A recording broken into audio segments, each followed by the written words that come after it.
Satukan hati kita bersatu di dalam doa. Allah Bapa yang bertata dalam kerajaan sorga, terima kasih Yesus buat cinta kasih-Mu yang masih kami rasakan sampai pada malam hari ini. Tuhan Yesus yang baik, sebentar lagi kami akan membaca, kami akan mendengar firman Tuhan. Kiranya Engkau berkati supaya kami dapat membaca dengan baik. Terima kasih Yesus. Amin. Amin. Oke, terima kasih kepada Ica ya. Sekarang kita akan baca Yohanes pasal 5 ayat 1 sampai yang ke-30 ya. Oke, jadi dimulai dari saya berarti ya, supaya kita bisa cepat. Demikian urutannya. Yohanes pasal 5 ayat 1 sampai yang ke-30. Penyembuhan pada hari Sabat di kolam Bethesda. Sesudah itu ada hari raya orang Yahudi dan Yesus berangkat ke Yerusalem.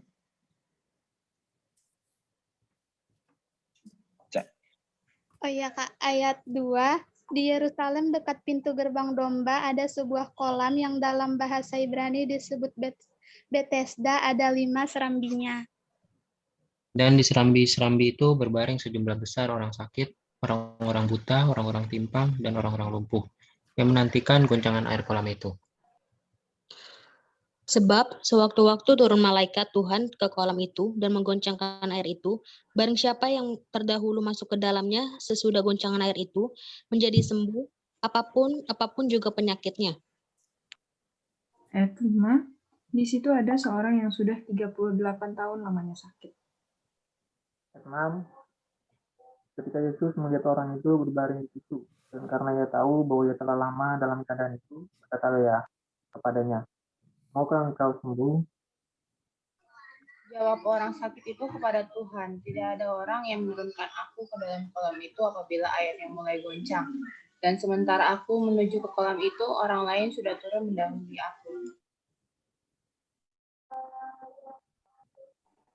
Kata Yesus kepadanya, "Bangunlah, angkatlah tilammu dan berjalanlah." Ayat 9, dan pada saat itu juga sembuhlah orang itu, lalu ia mengangkat tilamnya dan berjalan. Tetapi hari itu hari Sabat. Ayat 10, karena itu orang-orang Yahudi berkata kepada orang yang baru sembuh itu, "Hari ini hari Sabat, dan tidak boleh engkau memikul tilammu." Oke, kemudian ayat 11. Akan tetapi ia menjawab mereka, "Orang yang telah menyembuhkan aku, dia yang mengatakan kepadaku, angkatlah tilammu dan berjalanlah." Ayat 12, mereka bertanya kepadanya, "Siapakah orang itu yang berkata kepadamu, angkatlah tilammu dan berjalanlah?"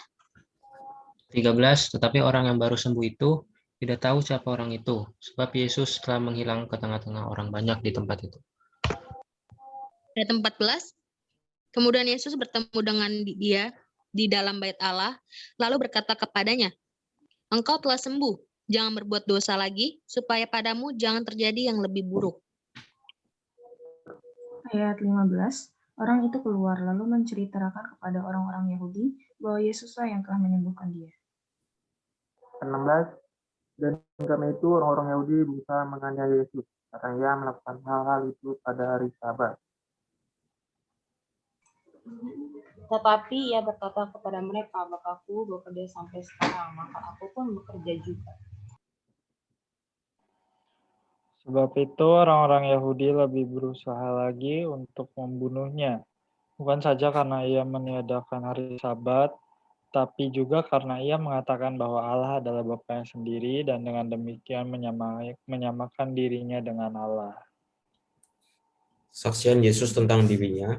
Maka Yesus menjawab mereka, katanya, "Aku berkata kepadamu, sesungguhnya anak tidak dapat mengerjakan sesuatu dari dirinya sendiri, jikalau tidak ia melihat Bapa mengerjakannya. Sebab apa yang dikerjakan Bapa, itu juga yang dikerjakan anak." 20, sebab Bapa mengasihi anak dan ia menunjukkan kepadanya segala sesuatu yang dikerjakannya sendiri. Bahkan ia akan menunjukkan kepadanya pekerjaan-pekerjaan yang lebih besar lagi daripada pekerjaan-pekerjaan itu, sehingga kamu menjadi heran. Wahyu, udah oke? Oke, berarti next ya. Saya dulu. Ayat 11 ya, Kak? Ayat 21. Ya udah. Ayat 21. Yohanes 5 ayat 1 ayat 21. Sebab sama seperti Bapa membangkitkan orang, hidupkan barang siapa yang dikehendakinya. Amin. Bapa tidak menghakimi siapapun, melainkan telah menyerahkan penghakiman itu seluruhnya kepada anak. Ayat 23, supaya semua orang menghormati anak sama seperti mereka menghormati Bapa. Barang siapa tidak menghormati anak, ia juga tidak menghormati Bapa yang mengutus dia. Ayat 24, aku berkata kepadamu, sesungguhnya barang siapa mendengar perkataanku dan percaya kepada dia yang mengutus aku, ia mempunyai hidup yang kekal dan tidak turut dihukum, sebab ia sudah pindah dari dalam maut ke dalam hidup. Ayat 25, aku berkata kepadamu, sesungguhnya saatnya akan tiba dan sudah tiba, bahwa orang-orang mati akan mendengar suara Anak Allah, dan mereka yang mendengarnya akan hidup. Ayat 26, sebab sama seperti Bapa mempunyai hidup dalam dirinya sendiri, demikian juga diberikannya anak mempunyai hidup dalam dirinya sendiri. Ayat 7, dan ia telah memberikan kuasa kepadanya untuk menghakimi, karena ia adalah anak manusia. 28, janganlah kamu heran akan hal itu, sebab saatnya akan tiba, bahwa semua orang yang di dalam kubur akan mendengar suaranya. Dan mereka yang telah berbuat baik akan keluar dan bangkit untuk hidup yang kekal. Tapi mereka yang telah berbuat jahat akan bangkit untuk dihukum. Aku tidak dapat berbuat apa-apa dari diriku sendiri. Aku menghakimi sesuai dengan apa yang aku dengar, dan penghakimanku adil. Sebab aku tidak menuruti kehendakku sendiri, melainkan kehendak Dia yang mengutus aku. Amin. Puji Tuhan. Oke, jadi sampai di sini pembacaan perjanjian baru kita ya. Sekarang kita akan masuk ke dalam pembahasan. Sebelum masuk, saya akan tampilkan dulu layar. Nanti saya akan tanya-tanya ya. Oke, jadi sekarang kita akan bahas. Saya izin share screen ya. Oke, harusnya sudah terlihat ya. Ini adalah pembahasan kita dalam minggu ini. Oke ya. Kelihatan ya. Jadi hari Senin ini tadi sudah kita bahas di awal, yaitu mengenai prinsip hayat dan tujuan hayat. Ya kan? Sampai hari Jumat ini mengenai keperluan orang lemah, ya, dihidupkan oleh hayat. Lalu kita lihat di sini, ya kan? Ada bahasa hayat itu adalah hidup, kehidupan atau nyawa, ya. Nah, nanti semua ini yang berhubungan dengan pembahasan minggu ini ya. Bulu, berruas-ruas, berongga dan keras, ya. Luhur ya, tinggi, mulia, amoral, tidak bermoral ya, tidak berakhlak ya. Intinya apa? Sekarang hari Jumat ya, tadi yang kita bahas dari pasal 5 ayat 1 sampai 30 ya, dua orang boleh coba sebutkan ayat mana yang menurut kalian adalah membahas mengenai keperluan orang lemah ya, yang perlu dihidupkan oleh hayat. Dari pasal 5. Yang sudah menemukannya, boleh? Ya, 24. Oke, lalu siapa lagi selain Ricky? Nah, 25 deh. Ya, 24 dan 25 ya. Oke. Puji Tuhan ya, terima kasih kepada Ricky dan Andre. Oke, sekarang kita akan maju ya ke pembahasan hari ini. Oke, sekarang kita akan bahas mengenai ya. Jadi kita lihat di sini ternyata jawabannya adalah ayat 24 ya, meskipun Andre juga jawab nomor 25 sebenarnya tidak salah. Namun bolehkah kita sama-sama baca yuk ayat yang 24 ini? Ya. Sesungguhnya aku berkata kepadamu, siapa saja yang mendengar perkataanku dan percaya kepada Dia yang mengutus aku, Ia mempunyai hidup yang kekal dan tidak turut dihukum. Sebab Yesus Yesus sudah dari dalam maut ke dalam dalam hidup. Wah, puji Tuhan ya. Jadi sebenarnya dari ayat 1 sampai ayat yang ke-30 ini kita ada membahas mengenai dua kasus ya. Yang pertama adalah penyembuhan pada hari Sabat di kolam Bethesda dan kesaksian Yesus tentang dirinya. Oke. Namun mengapa yang kita ambil hari ini adalah ayat yang ke-24 ya. Jadi dikatakan di sini adalah mengenai katakan siapa saja yang mendengar perkataanku dan percaya kepada Dia yang mengutus aku. Nah, ia mempunyai hidup yang kekal dan tidak turut dihukum. Sekarang ada 3 pertanyaan ya untuk 3 orang, Andre dan Ricky tidak boleh jawab lagi ya. Yang pertama, apakah makna dari mujizat atau tanda ajaib yang dilakukan Yesus di pinggir kolam Bethesda? Yang kedua, apa artinya bangkit untuk hidup yang kekal? Dan ketiga, apa artinya bangkit untuk dihukum? Ini ada di ayat 29 ya. Oke. Siapa yang mau coba? Nomor 1, nomor 2, dan nomor 3. Atau saya tunjuk ya, kalau belum ada. Nomor 1, bolehkah dijawab oleh Elia ya. Lalu nomor 2, dijawab oleh Renaldi. Nomor 3, minta tolong kepada ini aja, siapa? Wahyu.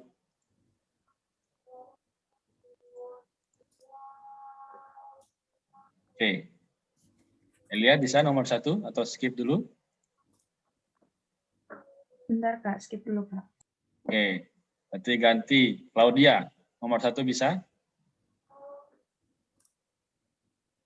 Bentar Kak, cari dulu. Oke, sekarang Renaldi nomor 2. Bangkit untuk hidup yang kekal ya. Menurut kamu? Kalau yang saya lihat di ayat 29 kan mereka yang berbuat baik ya dikatakan akan bangkit untuk hidup yang kekal. Ya, ini ya sebenarnya kayak berhubungan sama nomor 3 juga, ini berhubungan dengan penghakiman sih kalau menurutku. Penghakiman yang akan datang, di mana ya di sini kan orang-orang yang ceritanya kan orang-orang yang sudah mati ya, sudah dalam kubur. Dan ya saat nanti di mana penghakiman akan datang ya semua orang ya baik yang hidup maupun mati akan menghadap tahta, dan di sini dibagi 2 ya. Di sini orang yang berbuat baik dikatakan akan bangkit untuk hidup kekal, sedangkan orang yang jahat akan dihukum. Ya kalau di sini bangkit untuk hidup kekal ya artinya ya itu mereka tidak akan mengalami penghukuman, mereka tidak akan mereka akan memiliki hidup atau hayat yang kekal ya bersama-sama dengan Yesus nanti ya. Itu sih. Amin. Terima kasih Renaldi. Maut ke hidup gitu. Amin. Amin. Puji Tuhan. Oke, Wahyu sudah siap? Oh iya Kak, sambil ini Kak, baca-baca buat referensi. Oh ya, ya. Jadi sesuai dengan catatan kaki yang terdapat di buku ini, kebangkitan untuk dihukum ini dilakukan kepada orang-orang yang tidak percaya setelah kerajaan 1000 tahun. Jadi setelah kerajaan 1000 tahun itu, semua orang yang tidak percaya, yang udah mati akan bangkit setelah 1000 tahun itu, dan mereka yang tidak percaya ini akan dihakimi di hadapan tahta putih besar. Oleh karena itu, kebangkitan ini disebutlah kebangkitan penghakiman. Dia dibangkit untuk dihukum. Oke, thank you Wahyu. Nah, sekarang Elia atau Claudia sudah siap nomor 1 sebelum kita bahas? Nomor 1 aku dapatnya tanda ajaib ini bahwa ketika pelaksanaan pemeliharaan hukum Taurat, agama Yahudi tidak mungkin dipelihara karena kelemahan manusia, dan Anak Allah datang untuk menghidupkan kembali orang yang mati. Dan di sini sesuai sama yang di ayatnya, kalau apa tadi ya?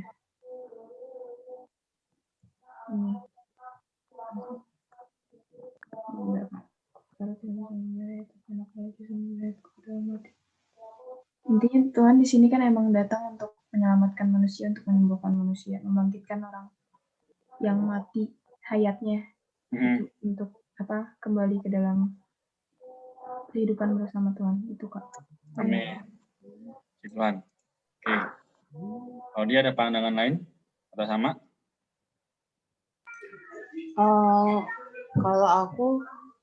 Kalau aku nanggapnya tandanya itu menunjukkan bahwa ketika pelaksanaan pemilihan hukum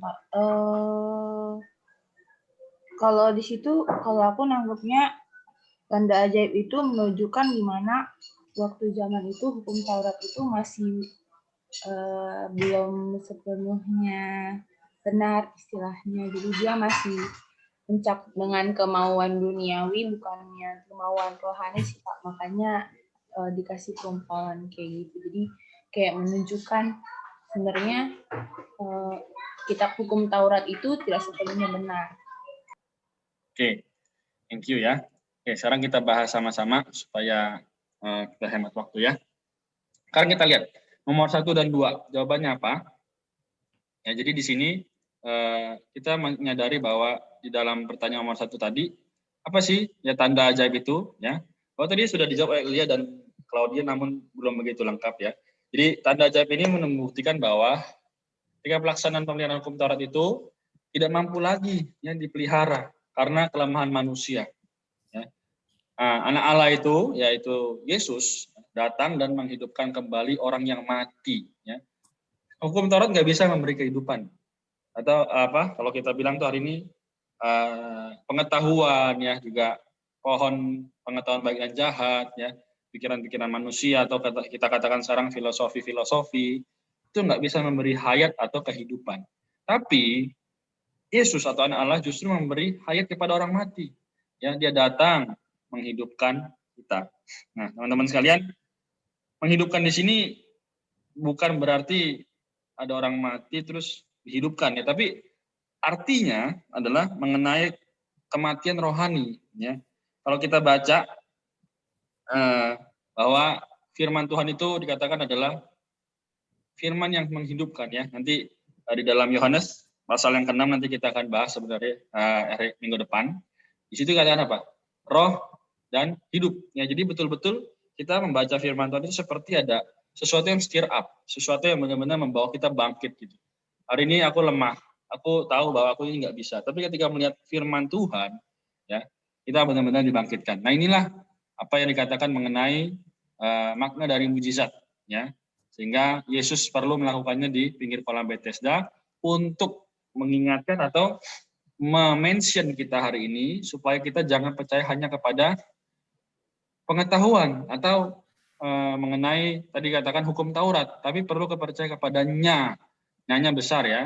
Nah, sekarang yang kedua, tadi Renaldi sudah cukup menjawab ya, tapi kita lengkapi lagi.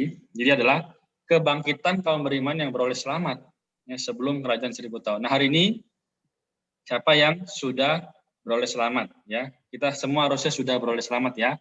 14 device di sini kita sudah menerima Yesus. Namun mengenai kelahiran kembali perlu kita sama-sama nanti bahas ya. Oke, sekarang yang berikutnya adalah kaum beriman yang telah mati itu nanti ketika Tuhan datang kembali itu akan bangkit untuk menerima hidup yang kekal bersama-sama dengan Yesus menikmati. Inilah sebabnya kebangkitan ini disebut bangkit untuk hidup yang kekal. Itu mengapa beberapa waktu ini ya sering kita bahas, ayo mau nggak nih tiap hari kita baca kitab, mau nggak tiap hari kita memuji, karena nanti apa? Ketika di hidup yang kekal, kita nggak bisa lagi tuh main TikTok ya, YouTube ya, ngobrol sana sini nggak bisa, tapi apa? Tiap hari itu memuji ya, memuliakan nama Tuhan. Kita betul-betul di sana kita bersama-sama dengan kaum beriman yang lain yang menerima hayat yang kekal.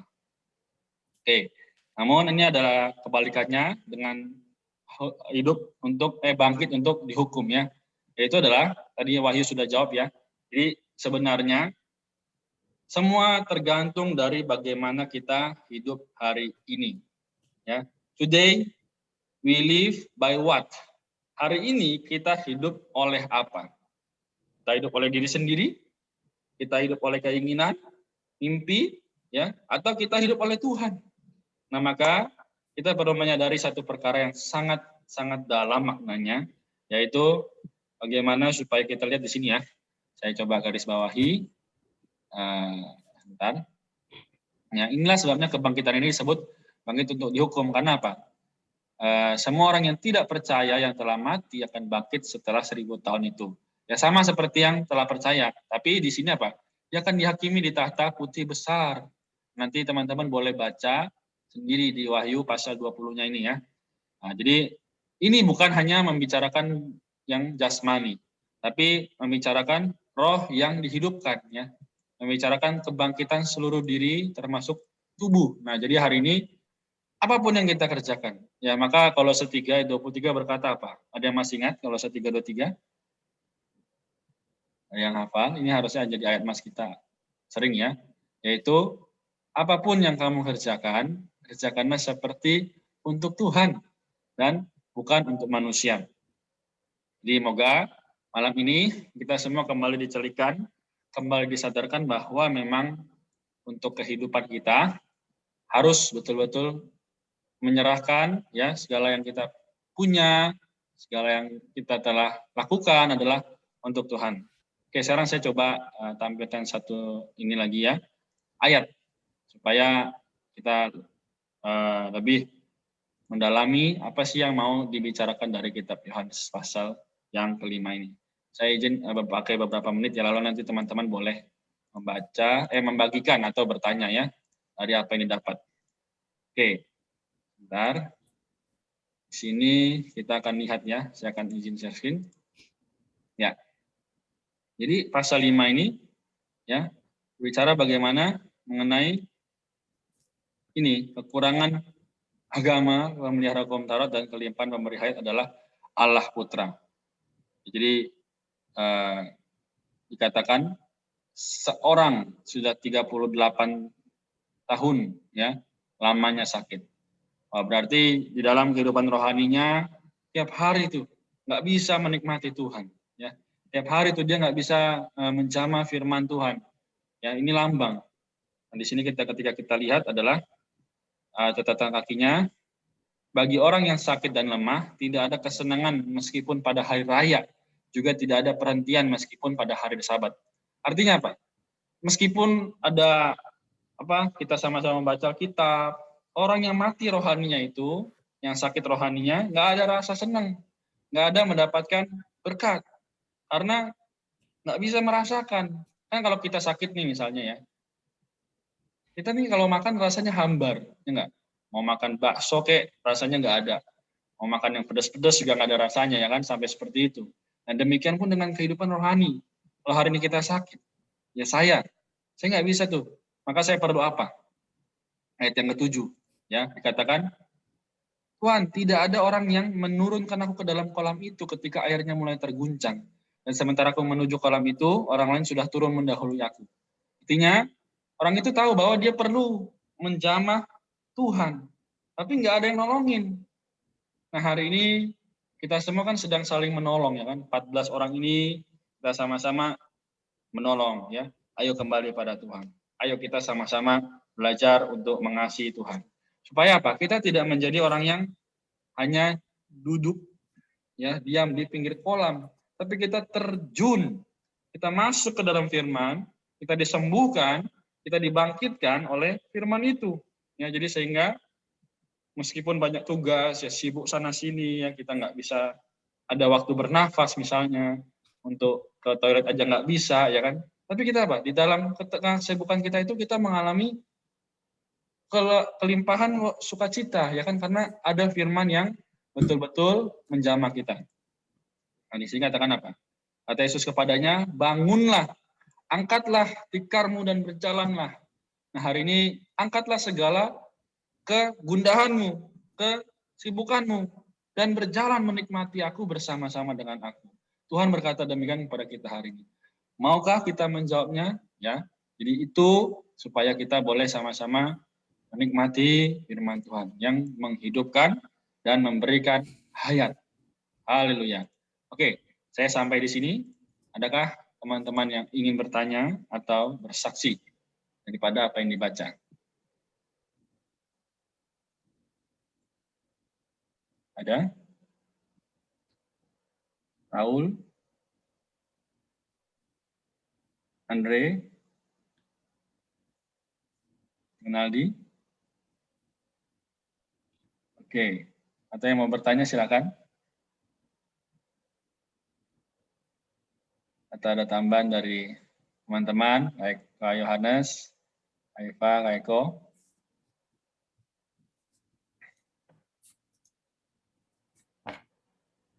Ya, paling saya tambahkan sedikit aja ya, yang mengenai kisah orang yang lumpuh ya, orang yang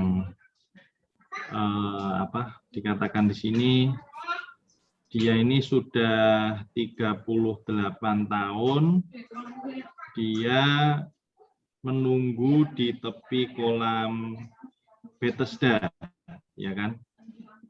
Dia sampai 38 tahun itu bukan waktu yang sebentar ya, itu lama sekali ya. Tetapi dia masih menunggu, ya kan? Kenapa kok dia masih menunggu? Pasti dia punya sebuah keyakinan ya bahwa dia bisa sembuh. Tapi kapan sembuhnya? Ya dia nggak tahu. Dia menunggu sampai ada orang yang menurunkan dia, karena di ayat 4 dikatakan sewaktu-waktu turun malaikat Tuhan ke kolam itu dan menggoncangkan air itu, barang siapa yang terdahulu ya masuk ke dalamnya sesudah goncangan air itu menjadi sembuh. Jadi kan ibaratnya ini kayak siapa yang lebih cepat, ya kan? Lebih cepat untuk turun. Begitu turun, kalau dia adalah yang paling cepat, dia akan sembuh. Tetapi pada kenyataannya orang ini sudah 38 tahun dan juga rasanya juga tidak akan bisa sembuh karena dia tidak bisa turun, ya kan? Karena namanya orang lumpuh kan, dia tidak bisa, tidak melangkahkan kakinya aja dia sulit, apalagi sampai turun ke kolam, ya kan? Sampai satu ketika Tuhan datang, ya Tuhan melihat orang yang berbaring itu, dan Tuhan juga tahu, di situ dikatakan ya, karena ia tahu, ayat yang ke-6 ya, bahwa ia telah lama dalam keadaan itu, ya kan? Berkatalah dia, maukah engkau sembuh? Ini pertanyaan Tuhan ya, maukah engkau sembuh? Ya, Tuhan tidak menuntut apapun dari orang ini, berbeda dengan ya kalau pembahasannya di Alkitab dengan catatan kita tuntutan hukum Taurat ya. Tuntutan hukum Taurat harus begini, harus begitu, harus begini, harus begitu, ya kan? Sehingga orang ini tidak sanggup. Nah, orang ini juga karena masih di dalam konsep hukum Taurat, dia menjawab, Tuhan, tidak ada orang yang menurunkan aku ke dalam kolam itu apabila airnya mulai goncang. Jadi artinya dia ini mengharapkan bantuan orang lain, tapi selama 38 tahun tidak ada seorang pun yang membantu dia untuk turun. Ya kan? Sampai Tuhan datang, Tuhan hanya bertanya, maukah engkau sembuh? Ya, lalu ayat 8 juga Tuhan mengatakan, bangunlah, angkatlah tilammu dan berjalanlah. Pada saat itu juga sembuhlah orang itu, lalu ia mengangkat tilamnya dan berjalan. Jadi kita lihat ya, tadi kalau judulnya kan tuntutan hukum Taurat, ya agama Yahudi yang menggunakan hukum Taurat ya, dibandingkan dengan ya di sini Allah Putra ya, Kristus ya, kan hayat yang memberikan hidup. Tuhan tidak menuntut apapun ya, Tuhan bertanya saja, maukah engkau sembuh? Dan setelah itu Tuhan mengatakan, angkatlah ya, angkatlah tilammu dan berjalanlah, ya kan? Jadi ya kita perlu mengapresiasi ya kelimpahan kasih karunia Tuhan, kelimpahan, kalau di sini dikatakan kelimpahan hayat Tuhan. Ya, begitu limpah dibandingkan dengan 38 tahun penantian orang itu yang tidak berujung, ya kan? Sebenarnya penantian ini juga nggak tahu, kalau Tuhan nggak datang ya mungkin selama-lamanya dia di situ. Ya kan? Artinya apa? Tadi agama pemelihara hukum Taurat itu penuh dengan kekurangan, penuh dengan keterbatasan. Dia tidak bisa menyembuhkan orang lumpuh ini. Padahal sudah 38 tahun. Tapi begitu Tuhan datang, dia hanya berkata-kata, dan orang itu bisa disembuhkan. Jadi, ya puji Tuhan, setidaknya kita ada pengalaman ya. Kita sudah percaya kepada Tuhan.